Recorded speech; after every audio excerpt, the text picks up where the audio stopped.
Ya, bismillah, assalamualaikum warahmatullahi wabarakatuh. Kembali lagi channel ini di bimbingan belajar Arwehan. Jadi ini adalah part keempat pembahasan soal KSMMI Matematika Terintegrasi tahun 2021. Jadi kita akan melanjutkan pembahasan video kali ini dari soal nomor 13, 14, dan 15. Oke, kita mulai pembahasan video kali ini dari soal nomor 13. Nah, di soal nomor 13 ini, sebelum kita mengerjakannya seperti biasa, coba kita baca soalnya bersama-sama. Jumlah dua bilangan bulat berbeda adalah 16. Jika hasil bagi kedua bilangan tersebut adalah bilangan bulat juga, maka hasil kali yang mungkin dari kedua bilangan itu adalah titik-titik. Sebelum kita mengerjakan ini, ada baiknya kita melakukan permisalan terlebih dahulu untuk menentukan bilangan apa sebenarnya yang kita maksud di soal ini. Jadi kita lakukan permisalan. Misalkan kedua bilangan tersebut adalah A dan B dengan catatan A dan B itu berbeda atau tidak sama. Maka A tambah B seperti di soal tadi itu sama dengan 16. Dan A dibagi dengan B itu menghasilkan sebuah bilangan bulat yang kita misalkan dengan huruf K. Sudah? Kalau sudah, kita lanjut. Kalau misalkan si A tadi itu dibagi B sama dengan K, otomatis ketika kita kali B-nya itu ke sebelah kanan menjadi pengalinya K, kita peroleh yang ini kan, A sama dengan K dikalikan dengan B. Kemudian A sama dengan K kali B ini kita substitusi ke persamaan yang awal, yaitu A tambah B sama dengan 16. Kita ganti A nya itu dengan K kali B, kita peroleh persamaan yang ini, KB tambah dengan B sama dengan 16. Kemudian kita faktorkan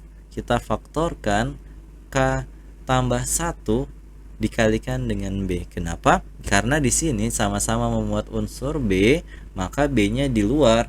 Kemudian untuk memperoleh K tambah 1 yang ada di dalam kurung ini, adik-adik cukup membagi KB dibagi dengan B, karena ada unsur B-nya saling menghabisi, yang tersisa tinggal K-nya saja kan. Kemudian tandanya tambah, makanya tambah.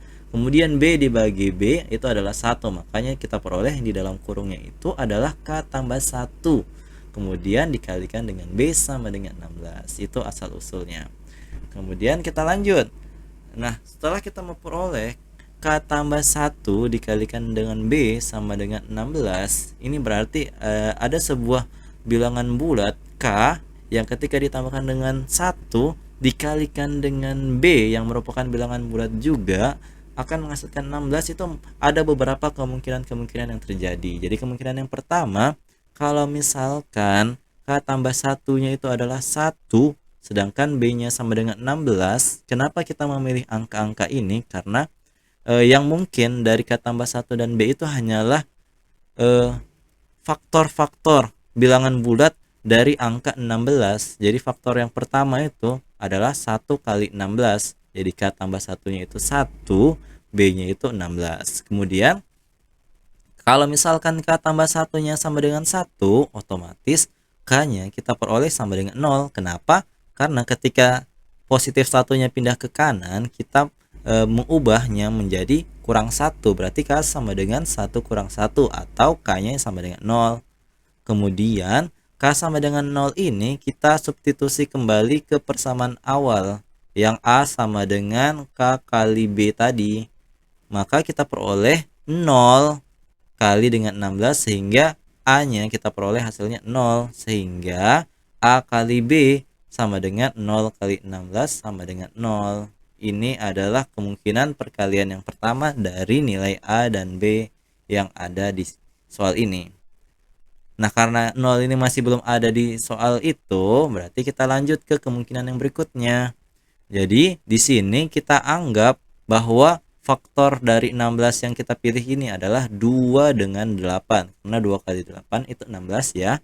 Jadi kita pilih 2 itu sebagai K tambah 1, sedangkan 8-nya itu kita pilih sebagai B. Nah, ketika K tambah 1-nya sama dengan 2, otomatis nilai K-nya itu sama dengan 1. Karena 1 tambah 1, 2 kan. Kemudian kita substitusi nilai K sama dengan 1 ke dalam persamaan yang tadi. Ini anggaplah persamaan 1 lah supaya kita ingat. Persamaan 1 yaitu A sama dengan K kali B. Berarti 1 dikalikan dengan B-nya 8, kita peroleh A-nya itu adalah 8. Sehingga A itu sama dengan B sama dengan 8.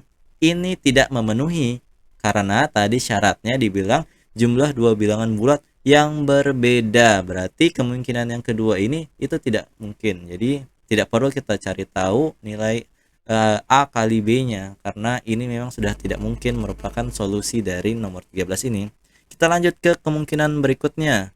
Kemungkinan berikutnya 16 itu kan faktornya ada 4 kali 4 ya. Berarti kita pilih K tambah satunya adalah 4, kemudian B-nya sama dengan 4. Kalau misalkan K tambah satunya 4, otomatis K-nya itu sama dengan 3. Ketika sudah memperoleh K-nya sama dengan 3, kita substitusi ke persamaan 1, yaitu A sama dengan K dikali B. Berarti kita dapat A itu sama dengan 3 dikalikan dengan 4. Kita peroleh A-nya sama dengan 12. Ketika sudah ada A sama dengan 12 kita peroleh, kita kalikan deh A kali B. Berarti 12 dikali 4, kita peroleh hasilnya adalah 48. Setelah kita lihat pilihan gandanya, oh ternyata ada nilai 48. Berarti sudah jelas ini merupakan jawaban dari soal nomor 13. Oke, kita lanjut ke soal nomor 14. Di soal nomor 14 ini ternyata modelnya itu sama persis dengan soal nomor 13 yang baru saja kita bahas bersama-sama. Jadi kalau misalkan adik-adik ada yang pengen menggunakan soal nomor 14 ini sebagai latihan untuk menguji pemahaman adik-adik memahami cara kerja nomor 13 tadi, silahkan pause kemudian kerja-kerja terlebih dahulu. Kemudian kalau misalkan sudah dikerja dan sudah siap untuk mengecek jawabannya apakah benar atau tidak, akan kita bahas bersama-sama pembahasannya berikut ini. Jadi sebelum mengerjakan, kita baca dulu soalnya bersama-sama. Jumlah dua bilangan bulat berbeda adalah 20. Jika hasil bagi kedua bilangan tersebut adalah bilangan bulat juga, maka hasil kalinya yang mungkin dari kedua bilangan itu adalah titik-titik. Jadi sama seperti tadi, kita misalkan terlebih dahulu bilangannya itu adalah A dan juga B. Ingat, A dan B itu adalah bilangan berbeda, berarti A tidak sama dengan B. Kemudian, dari keterangan soal tadi juga kita bisa memperoleh persamaan ini. A ditambah dengan B sama dengan 20 dan juga A dibagi B sama dengan K. Dengan catatan, ingat K-nya adalah bilangan bulat juga. Nah, dari dua persamaan ini kita bisa olah dia menjadi sebuah persamaan baru. Jadi ini adalah persamaan satu, yaitu A sama dengan K dikalikan dengan B. Jadi tadi di soal nomor 13 kan sudah saya jelaskan ya dari mana asal A sama dengan K kali B-nya. Jadi tidak perlu lagi diulang. Jadi di sini tinggal kita substitusi A sama dengan K kali B tadi ke persamaan yang awal. Yang A tambah B sama dengan 20 tadi kita ganti dan kita peroleh persamaan yang baru, yaitu K tambah 1 dikalikan dengan B sama dengan 20. Ini kita anggap sebagai persamaan 2. Nah, dari persamaan 2 tadi, K tambah 1 yang dikalikan dengan B sama dengan 20, kita bisa menentukan beberapa kemungkinan yang terjadi. Jadi, kemungkinan-kemungkinan ini berasal dari faktor-faktor pembagi positif dari 20. Kenapa kita pilih ini dari nomor 13 tadi yang positif? Karena di sini penjumlahan A tambah B-nya itu adalah 20. Walaupun faktor pembagi dari 20 itu sebenarnya ada negatif kali negatif, itu sama dengan positif 20 juga. Tapi ketika kita jumlahkan dua bilangan tersebut, itu hasilnya tidak mungkin hasilnya positif, pasti hasilnya itu negatif. Makanya yang kita pilih itu hanyalah yang positif saja. Semoga adik-adik paham tentang hal itu ya. Jadi faktor pembagi positif yang pertama dari 20 ini adalah 1 dan 20. Jadi kita misalkan K tambah satunya itu yang 1, sedangkan B-nya yang 20. Nah, kalau misalkan K tambah satunya sama dengan 1, berarti kita peroleh K-nya itu sama dengan 0. Ketika K-nya sama dengan 0, kita masukkan ke persamaan 1, 0 dikalikan dengan B-nya yaitu 20, kita dapat nilai A-nya sama dengan 0. Berarti hasil kali dua buah bilangan tersebut, 0 kali 20 ada 0. Jadi ini adalah kemungkinan yang pertama dari hasil kali bilangan-bilangan yang dimaksud di soal ini. Tapi karena di soal itu tidak ada opsi jawaban 0, berarti kita lanjut ke kemungkinan yang selanjutnya, yaitu 2 dikali dengan 10. Di sini kita misalkan K tambah satunya adalah 2. Berarti kita peroleh K-nya sama dengan 1. Nah, ketika K-nya sama dengan 1, kita kalikan dengan B sama dengan 10, berarti kita peroleh nilai A-nya yaitu 10. ketika nilai A-nya sudah ada, nilai B-nya sudah ada, berarti coba kita hitung hasil kali dari bilangan ini. Ternyata ketika kita lihat di sini A-nya 10, B-nya 10, ada sebuah syarat yang tidak terpenuhi dari soal cerita tadi. Syaratnya tadi kan dikatakan soalnya adalah jumlah dua bilangan bulat yang berbeda. Nah, di sini nilai A dan B-nya kita dapat kebetulan nilainya sama, berarti untuk kemungkinan yang kedua ini tidak memenuhi syarat dari soal nomor 14 ini. Jadi kita tidak usah teruskan untuk mengalihkan A dan B-nya tersebut karena sudah pasti tidak mungkin ini merupakan jawabannya. Langsung saja kita lanjut ke kemungkinan selanjutnya, yaitu K tambah 1 sama dengan 4 dan juga B-nya sama dengan 5.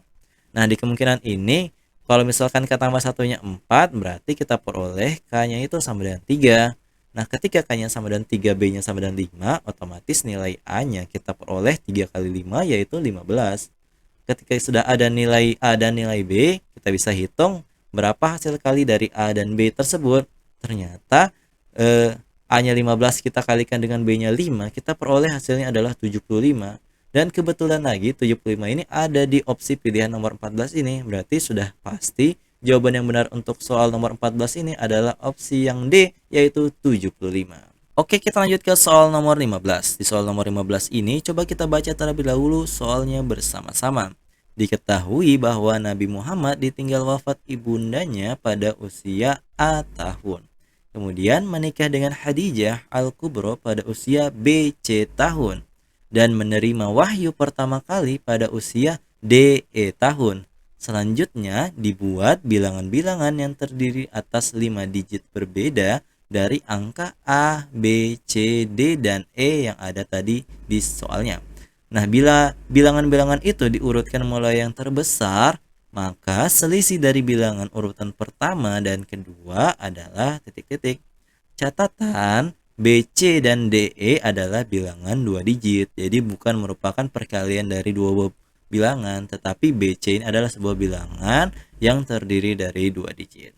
Nah, untuk menyelesaikan soal ini, berarti kita harus mengetahui sejarah Nabi Muhammad ya. Jadi kita harus pelajari terlebih dahulu sebelum mengikuti KSM ini mengenai sejarah-sejarah Nabi Muhammad. Mulai dari dia lahir di mana, wafat ibunya kapan, wafat ayahnya kapan, dan seterusnya. Adik-adik harus ingat terlebih dahulu ketika ingin mengikuti KSM tahun ini ya. Itu sangat penting. Jadi kalau misalkan adik-adik ada yang belum pelajari kapan Nabi Muhammad ditinggal wafat ibundanya, ternyata Nabi Muhammad ditinggal wafat ibunya itu ketika berusia 6 tahun. Jadi dari soalnya tadi A tahun itu kita peroleh A-nya itu sama dengan 6. Kemudian lanjut, Nabi Muhammad itu menikah dengan Khadijah Al-Kubro pada usia 25 tahun. Berarti BC yang dimaksud tadi di soal itu B-nya adalah 2, C-nya itu sama dengan 5, seperti itu. Nah, kemudian informasi selanjutnya, Nabi Muhammad menerima wahyu pertama kali pada usia tadi dikatakan adalah DE tahun. Nah, ternyata Nabi Muhammad itu menerima wahyu pertama kali pada usia 40 tahun. Berarti otomatis kita bisa simpulkan D-nya itu adalah 4 dan E-nya itu adalah 0.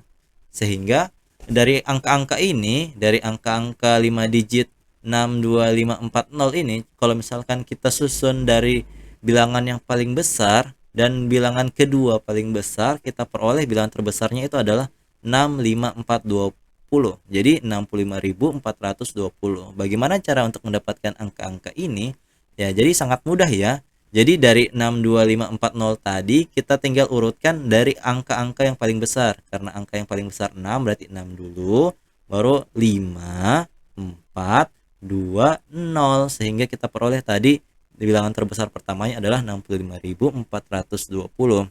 Nah, untuk memperoleh bilangan terbesar kedua, kita sangat mudah sebenarnya untuk memperolehnya dengan cara menukar posisi 0 dengan 2 yang ada di paling belakang ini. Jadi awalnya 2, 0, berarti kita tinggal tukar saja jadi 0, 2, sehingga kita memperoleh bilangan terbesar kedua yang baru, yaitu 65.402. Setelah kita punya dua angka ini, kita tinggal menguranginya karena yang ditanya itu selisih dari kedua bilangan ini. Kita kurang-kurang, oh ternyata kita peroleh selisihnya dari 65.420 dikurangkan dengan 65.402 itu sama dengan 18. Berarti opsi jawaban untuk soal nomor 15 ini yang benar adalah opsi yang C, yaitu 18. Jadi itu dia tadi pembahasan soal untuk part keempat dari pembahasan nomor 13, 14, dan 15 dari KSMMI tahun 2021 untuk mata pelajaran matematika terintegrasi. Kalau misalkan adik-adik suka dengan video ini, jangan lupa like, share, and subscribe channel ini, dan jangan lupa nyalakan bel notifikasi untuk mendapatkan pemberitahuan lebih awal. Oke, sampai jumpa di video selanjutnya. Wassalamualaikum warahmatullahi wabarakatuh.